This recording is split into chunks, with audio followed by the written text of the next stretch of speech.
YouTube, it's Kathy, and I'm here today to talk to you about my TBR for the 9th round of Queer Lit Readathon.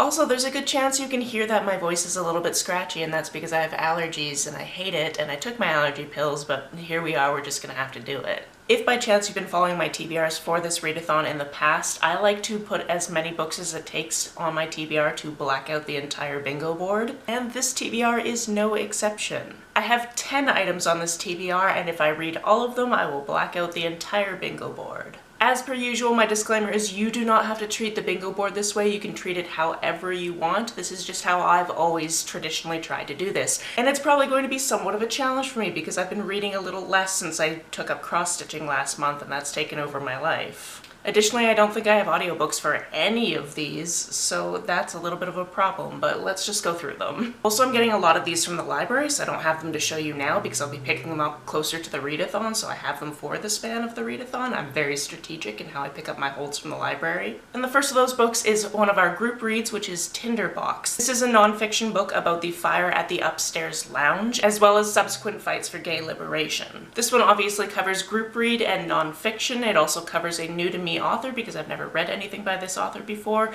and it counts for LGBTQ history. You might be able to guess that my next book is the other group read because yes, we have 2 group reads this time around. In case you don't want to read something super heavy, our second group read is Nimona. This obviously also covers group read, but it also covers graphic novel. I've actually already read this book before, but I read it in the audiobook format, which I highly suggest if you're not using this to cover graphic novel. I highly suggest the audiobook because it's a full cast recording and it was just so much fun. But now I'm very excited to actually see the art as I go through this story. The next book I put down on my list, and I think I was low-key waiting for a Queer Lit Readathon so I could highlight it, is 90s Kids. This is my retelling book because this is a lesbian Back to the Future book. I'm super excited for this one, not only because of that premise, but because I also follow this author on YouTube. This is Savvy Writes Books if you're on YouTube. She does a lot of content about multi-level marketing and small business and books because she's obviously an author. I've read one book by her before, which she co-wrote with a friend during the current world situation, which was a lot of fun,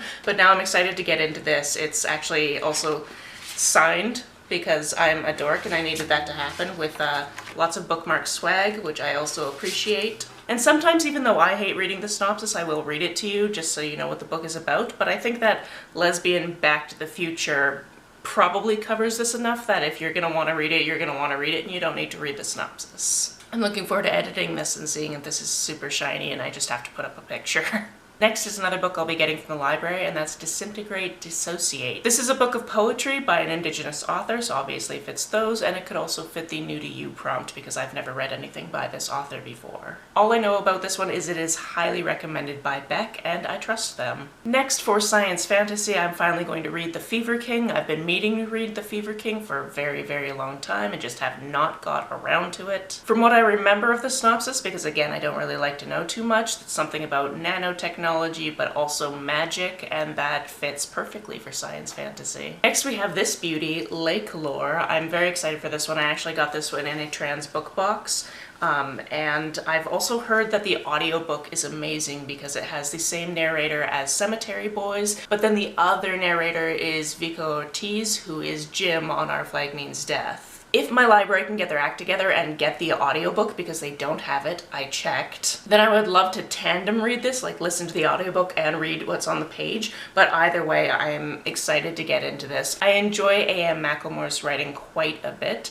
This one is covering the spaces of romance and neurodivergent main character. Next, soon to be the newest release by Dahlia Adler, we have Home Field Advantage. I actually have an advanced reader's copy of this one, and this is just me kicking myself in the butt to actually get around to reading it, before it comes out or around the time it comes out. This one is going to cover queer sports. I believe it would also cover romance, and I'm going to say it has seasonal vibes because football season is a season, right? Next we have this beautiful book, which is called The Art of Drag. I'm going to use this for the Choose Your Own category square, and that category is drag. This would also probably cover the LGBTQ plus history square as well. This is a beautiful book that I've had my eye on for quite some time. Like, look at the art in here. I believe it's been on my list since it was recommended to me by George Lester when I was interviewing him when Boy Queen came out. That was a fun interview. I'll try to remember to link it down below for you. But it's been on my wish list since then, and then I recently got it in a queer book box that was put on by Glad Day Bookshop, which is the world's oldest LGBTQ plus bookshop, and it's in Toronto, which is in Canada. So for a while I was getting their monthly boxes because I just really wanted to. Like I said, this is absolutely beautiful, and I'm very much looking forward to reading it because, oh my goodness.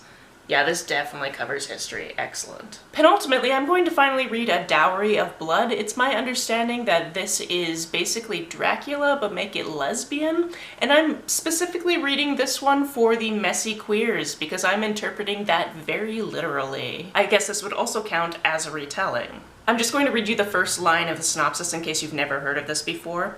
A lyrical and dreamy reimagining of Dracula's brides, A Dowry of Blood is a story of desire, obsession, and emancipation. You don't need to say more, I'm interested. Finally, the last item on my list is the Cybernetic Tea Shop. This has actually been on my list to read for quite a while because I know that the ace is lead and I've wanted to read it for quite a while, and I just realized that my library actually has a digital copy of it, so I can finally read this novella. From my understanding, this is set in the future. It has something to do with robotics and robotic companions, and it's something I've seen recommended time and time again, so I'm excited to finally be able to read it. And there you have it. Those are the 10 items that I'm planning to read during the Queer Lit Readathon. What's on your TBR? Let me know about it down in the comments below. On the way down to the comments, if you hit that subscribe button, that would be very nice of you. If you don't feel like leaving a comment but want to make sure that I know you were here, just leave me an emoji or a smiley face if you happen to be on your keyboard. Some people have asked if there's a way to financially support this channel, so I set up a Ko-fi account, which is a digital tipping service. The link for that, as always, is down below.